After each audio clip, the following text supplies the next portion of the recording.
This is Catholic Forum. I'm Bob Krebs. Benjamin O'Brien studied liberal arts at Our Lady Seat of Wisdom College and obtained a BA in Humanities and Philosophy from Redeemer University. He is also a graduate of Algonquin College of Applied Arts and Technology, where he earned his fire service credentials. Ben began firefighting in 2008 and has served in various communities as a volunteer and career firefighter. He and his wife, Caitlin, live in Wisconsin with their 4 children. Ben has a new book out, and it's titled The Proving Grounds, a Catholic on Ladder 17. That's available from Ignatius Press. I would like to welcome to Catholic Forum Ben O'Brien. Ben, thanks for taking time to be with us today. Thank you, Bob. It's a joy to be with you today. So we're going to talk about your book. Before we get into that, what did I miss in your introduction? What else should we know about you? Well, I think that sums it up pretty well. I'm also with the Knights of Columbus and try to be active in my church community. Right now, actually, I'm not a firefighter anymore. I work in the Diocese of Madison in grounds and maintenance for a historic church and school in Wow. rural Wisconsin. Wow. And my wife and I have 4 children, and we are expecting another one. So keep us in your prayers. Congratulations. That's very exciting, and it's interesting too to work for a historic church and a school. So that's I'm sure that keeps you busy. Yeah, it sure does. But you were a firefighter for many years. How did you get interested in being a firefighter? Well, I felt like it was a call, a vocation in a sense, because when I was in my second year at Our Lady Seat of Wisdom College, I was discerning priesthood. I was really immersed in my studies and in altar serving and being a sacristan, but I experienced some dryness in that. So I brought that to my spiritual director, and he said, well, I think you need to dismiss this whole question right now and focus on the deeper desires of your heart, which was an interesting approach. I used to joke that he was my sergeant. He was kind of had a bit of a tough demeanor, a very good man, of course, but um, that was excellent advice. And I opened up my heart to the possibility of the vocation of marriage. I hadn't met my wife yet at that point, but that's really the beginning.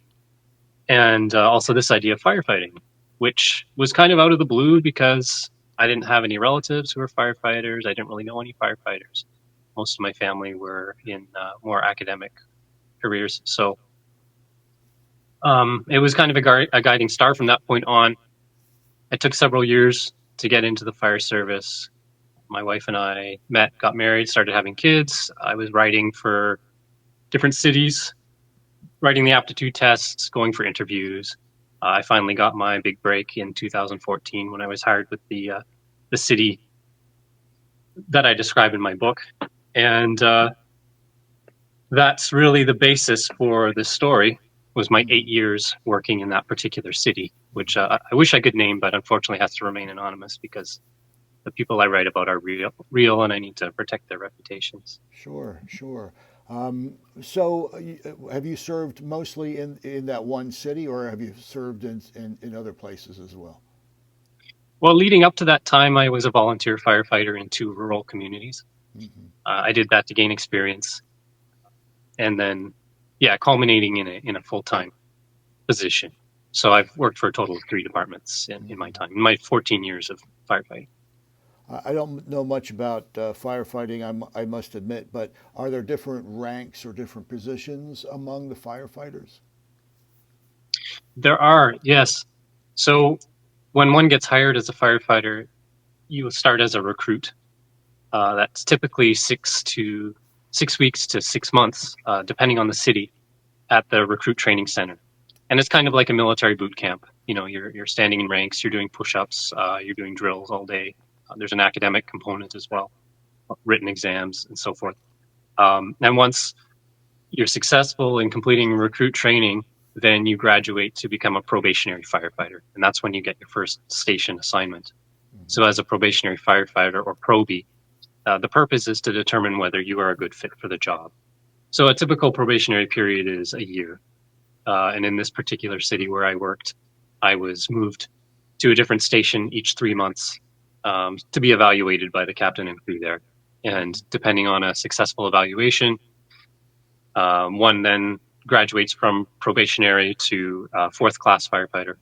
And then each year you have to pass a promotional exam, whether it's a pump operator or a driver or hazardous materials operations, public education, those kinds of courses. And each time you pass a course, you go up the ranks until you obtain firefighter first class. And then later on, you can be eligible to become an officer. So, lieutenant or captain, where you can be in charge of a ladder truck or a rescue or an engine and be in charge of a station. And then from there, there's chiefs, various levels of chiefs. And fire chief is usually responsible for the entire city.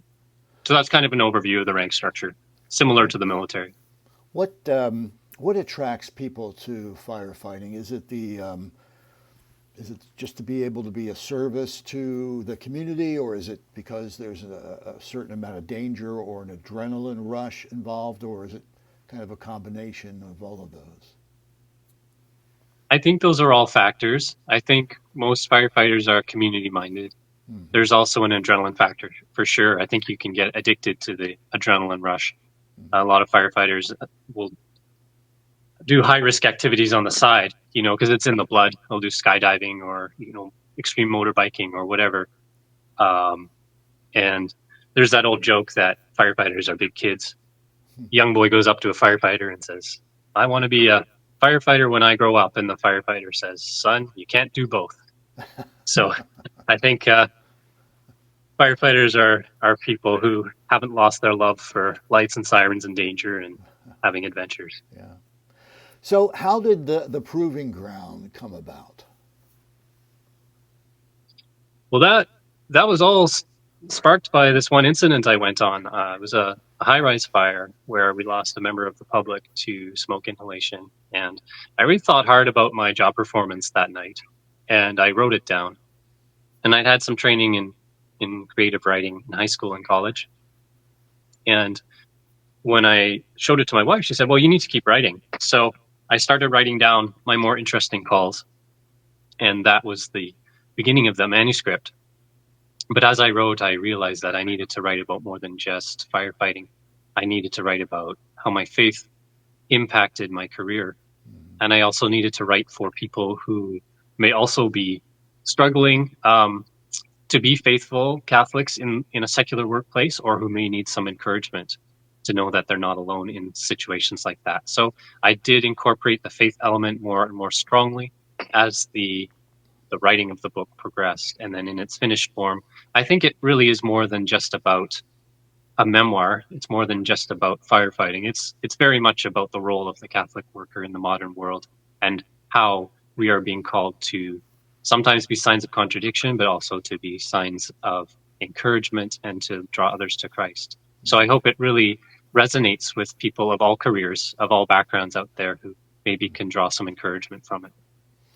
What are some of the challenges that you faced while trying to practice your faith in that environment of a fire station with your coworkers? Well, I think there was inevitable cultural clash, especially around issues related to morality. And people wanting to be inclusive in a misguided way would try to show me inappropriate pictures on their phones as a way of, saying, "Oh, you're one of the guys here. Come look at this." And so it did ruffle some feathers when I refused. There were incidents like that, and then from a more a management perspective, some of the ideologies that the city was promoting, such as the LGBT agenda, that were being promoted in the station, that definitely caused me to have to um, think about whether I was able to continue being a firefighter. I thought at some point, well, maybe I will have to give up this job if I'm being asked to participate in something that's contrary to my beliefs. So there were some conflicts, and I think that's common for many people in a more secular work environment. Right. Right. Not only for firefighters and police officers or people in the military, but practically in all walks of life, you're going to bump up against some of these things to greater or lesser degrees. What did you learn from having to go through these challenges? I think it was important for me to grow in that way.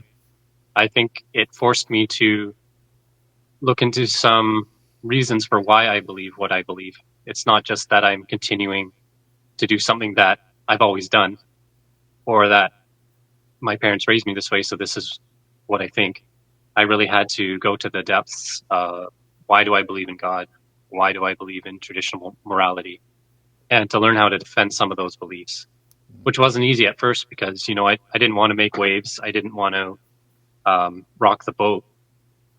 And I didn't like it when coworkers got upset with me because of what I believed. But learning to have some spine and grow in confidence, I think, was important. I may not be, the next Patrick Madrid or Scott Hahn, but I should be able to master some basic apologetics. And I think it's incumbent on all of us as Christians to know our faith well and to be able to defend it. My guest today on Catholic Forum is Benjamin O'Brien. His book is titled The Proving Grounds, A Catholic on Ladder 17. It's available from Ignatius Press. Ben, while you were going through these challenges, was there anybody in the firehouse or in your organization that kind of took your side, or were you totally alone in facing these challenges? No, I wasn't alone. I certainly was privileged to work with some very, very fine individuals. I can remember one incident where one coworker was being very aggressive with me about the sacrament of penance. And this is interesting now speaking about this because of what's happening in, I think it's Washington State, where they're trying to Mm-hmm. make priests break the seal of confession. But this one coworker's beef with the Catholic Church basically was that, well, why don't priests call the police if someone comes to them in the confessional and confesses a crime? And I was trying to give some background about what the sacrament is, how it works, that the Catholic Church already has protocols in place for reporting, but that the seal of confession is a place that's sacrosanct. You can't break that. And these answers really weren't satisfying him. He was getting very aggressive, very angry with me. And I was maybe 3-4 years on the job at this point, and we had a probie in the station, quiet guy, hard worker who hadn't really spoken up much, especially about divisive issues. But he jumped in, and God bless him, he took my side. He wasn't Catholic at all, but he may have had some kind of Christian background. But he backed me up. He kind of helped me stand my ground. So that was heartwarming because you never know. You never know where people are at, and sometimes where one person may be offended by your beliefs, another person it may strike a chord. Mm-hmm. How about any of the officers or people in leadership position? Would they kind of speak up for you as well, or do they just kind of let things happen? I had the issue of officers not taking leadership in one of the stations I was at, and one particular officer who didn't put a stop to the workplace harassment. That's unusual though, because most of them are well trained and they know how to put a stop to those kind of antics. Mm-hmm. In later situations, I had officers who were more than willing to step in and make sure that the right thing was done. So you would say, at least what I'm taking for what you've said thus far, that the key to combating this kind of workplace harassment or questioning is just by apologetics, by knowing your faith and being able to explain it. Is that what helps you to overcome this maybe aggressive treatment? Yeah, I think that's a big part of it. Also, knowing how to hold your own. I mean, firefighting attracts a lot of type A personalities, a lot of very outspoken, loud types, and that's great. You want those kind of people showing up at a structure fire Mm-hmm. and on an emergency scene. when you're stuck together in a station for 24 hours, though, there can be some friction, some heat. So knowing how to deal with that, a certain amount of letting it roll off you too is very important. Having a thick skin and a sense of humor. But I think even though many firefighters may not like or respect my beliefs, they would certainly respect me for taking a stand and being knowledgeable and even a little cocky about defending my faith. I think that goes a long way. So yeah, it's each crew's a little different too. You know, I worked in stations where people were very laid back and didn't talk about divisive issues much. But sometimes you get put with somebody who may try to push the envelope a little bit, and then you need to know how to push back. I would think that, well, at least here, I'm talking about the East Coast, where we have cities like Wilmington, Baltimore, Boston, Philadelphia, where there is, or at least there has been in the past, a large population of Catholics. And traditionally, maybe not so now, but in generations past, and even now, I think, a lot of those Catholics would go into service in a police department or a fire department. That was that the case for you? Did you find that there were fellow Catholics serving in the fire department, or not? There were many nominal Catholics. Uh-huh.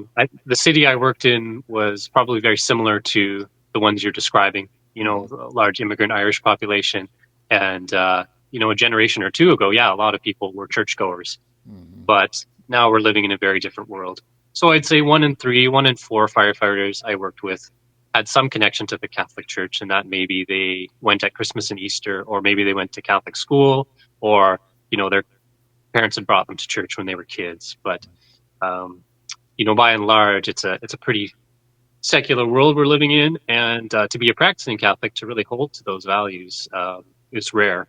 You know, to give you some perspective on my shift with 200 plus people, I was the only practicing Catholic that I knew of. I'd heard of Wow. others on other shifts, and I did know a couple fervent Protestants. But Wow. Wow.